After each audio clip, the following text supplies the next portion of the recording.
जब हम इतिहास के पन्नों को पलटते हैं तो एक बात साफ दिखती है। वो जो अपना इतिहास भूल जाते हैं वो अपना भविष्य भी नहीं बना सकते। डॉक्टर बी आर अम्बेडकर का ये कहना था कि they can not make history who forget history.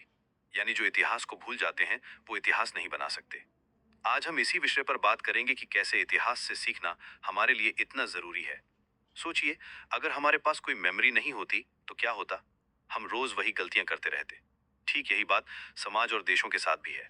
जब हम अपने पास्ट को इग्नोर करते हैं तो हम वही मिस्टेक्स रिपीट करते रहते हैं।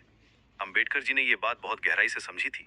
उन्होंने कहा था कि इतिहास सिर्फ किताबों में पढ़ने की चीज नहीं है, ये हमारा गाइड है, हमारा टीचर है। फर्स्ट वर्ल्ड वॉर का एग्जाम्पल लेते हैं। 1914 से 1918 तक चला ये युद्ध एक परफेक्ट केस स्टडी है कि कैसे इतिहास से ना सीखना कैटास्ट्रॉफिक हो सकता है। यूरोपियन पावर्स ने सोचा था कि ये वॉर कुछ महीनों में खत्म हो जाएगा। काइसर विल्हेल्म ने अपने सोल्जर से कहा था, you will be home before the leaves have fallen from the trees. यानी पत्ते गिरने से पहले तुम घर वापस आ जाओगे। लेकिन क्या हुआ? ऑटम खत्म होने से पहले ही 10 लाख सोल्जर्स मर गए। टोटल 15 मिलियन लोगों की जान गई। यहाँ सबसे बड़ी गलती ये थी कि लीडर्स ने पास्ट कॉन्फ्लिक्ट से कुछ नहीं सीखा था। उन्होंने सोचा था कि मॉडर्न वेपन्स और टेक्नोलॉजी से वॉर जल्दी खत्म हो जाएगी। लेकिन रियलिटी ये थी कि इन्हीं वेपन्स ने वॉर को और भी डेडली बना दिया। Machine guns, poison gas, artillery, इन सब ने बैटलफील्ड को हेल बना दिया। अगर उन्होंने प्रीवियस वॉर्स के पैटर्न्स को समझा होता तो शायद ये ट्रेजेडी अवॉइड हो सकती थी। पवन, यहाँ एक इंटरेस्टिंग पॉइंट है। वर्ल्ड वॉर वन में जो मिस्टेक्स हुई वो सिर्फ मिलिट्री स्ट्रेटजी की नहीं थी। पॉलिटिकल लीडर्स ने भी हिस्ट्री को इग्नोर किया। उन्होंने अलायंस सिस्टम बनाया, लेकिन ये नहीं सोचा कि कैसे एक स्मॉल कॉन्फ्लिक्ट पूरे कॉन्टिनेंट को आग में झोंक सकता है। आज ड्यूक फ्रांस फर्डिनेंड की असैसिनेशन एक लोकल इंसिडेंट थी, लेकिन अलायंस सिस्टम की वजह से ये ग्लोबल वॉर बन गई। ट्रीटी ऑफ वर्साइल भी एक क्लासिक एग्जाम्पल है कि कैसे इतिहास से न सीखना फ्यूचर प्रॉब्लम्स क्रिएट करता है। एलाइड पावर्स ने जर्मनी को इतना हार्श पनिशमेंट दिया कि वहां रिजेंटमेंट और एंगर पैदा हो गया। ये एंगर बाद में हिटलर के राइज का रीजन बना। अगर उन्होंने नेपोलियन के टाइम के लेसन्स को याद रखा होता, जब वियना कांग्रेस ने बैलेंस्ड अप्रोच अपनाया था, तो शायद वर्ल्ड वॉर टू अवॉइड हो सकता था। अंबेडकर जी का फिलॉसफी ये था कि हिस्ट्री सिर्फ फैक्ट्स का कलेक्शन नहीं है। उन्होंने कहा था कि हिस्टोरियन को एग्जैक्ट, सिंसियर और इम्पार्शियल होना चाहिए। उनके अनुसार history the witness of the past, the director of the future है।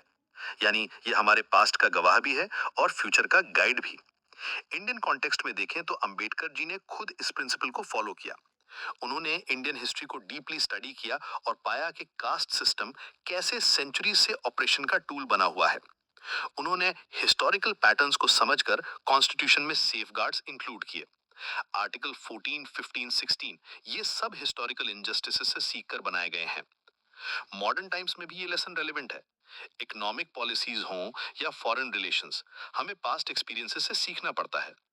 2008 का फाइनेंशियल क्राइसिस एक परफेक्ट एग्जांपल है। अगर इकोनॉमिस्ट्स ने 1929 के ग्रेट डिप्रेशन के लेसन्स को प्रॉपर्ली अप्लाई किया होता तो शायद क्राइसिस की सिवियरिटी कम हो सकती थी। क्लाइमेट चेंज के मामले में भी यही बात है। पास्ट डेटा क्लियरली शो करता है कि इंडस्ट्रियल एक्टिविटीज कैसे एनवायरनमेंट को अफेक्ट कर रही हैं। लेकिन अगर हम इन वार्निंग्स को इग्नोर करते रहेंगे तो फ्यूचर जनरेशंस को भारी प्राइस चुकानी पड़ेगी। अंबेडकर जी ने यह भी कहा था कि history shows that where ethics and economics come in conflict, victory is always with economics. ये स्टेटमेंट आज भी ट्रू है। कॉर्पोरेट स्कैंडल्स हों या एनवायरमेंटल डिस्ट्रक्शन, हम देखते हैं कि शॉर्ट टर्म इकोनॉमिक गेन्स के लिए लॉन्ग टर्म कॉन्सिक्वेंसेस को इग्नोर कर दिया जाता है।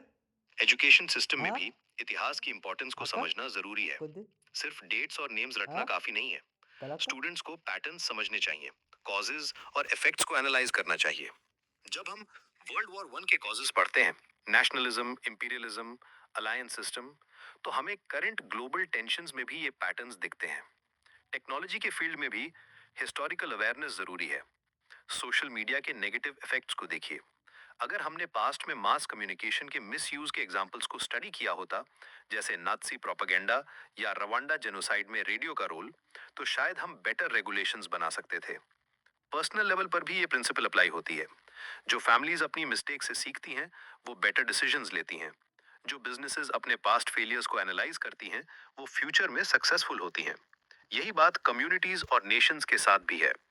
अंबेडकर जी का एक और फेमस कोट है, be educated, be organised and be agitated. यहाँ एजुकेशन का मतलब सिर्फ फॉर्मल एजुकेशन नहीं है, हिस्टोरिकल अवेयरनेस भी एजुकेशन का हिस्सा है।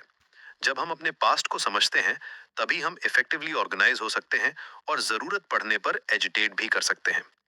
आज के डिजिटल एज में इंफॉर्मेशन ओवरलोड का प्रॉब्लम है, लेकिन इसका मतलब ये नहीं कि हम हिस्ट्री को इग्नोर कर दें, बल्कि हमें और भी केयरफुली हिस्टोरिकल लेसन्स को अप्लाई करना चाहिए। फेक न्यूज और मिस इन्फॉर्मेशन के अगेंस्ट फाइट करने के लिए भी हिस्टोरिकल पर्सपेक्टिव जरूरी है। अंत में अंबेडकर जी के वर्ड्स को याद रखते हैं, they cannot make history who forget history. ये सिर्फ एक कोट नहीं है, ये एक वार्निंग है। अगर हम अपने पास्ट से सीखना बंद कर देंगे, तो हम अपना फ्यूचर भी खो देंगे। इसलिए आज से ही रिजॉल्व करते हैं कि हम हिस्ट्री को अपना टीचर मानेंगे, अपना गाइड मानेंगे, क्योंकि जो पास्ट को समझता है, वही फ्यूचर को शेप कर सकता है।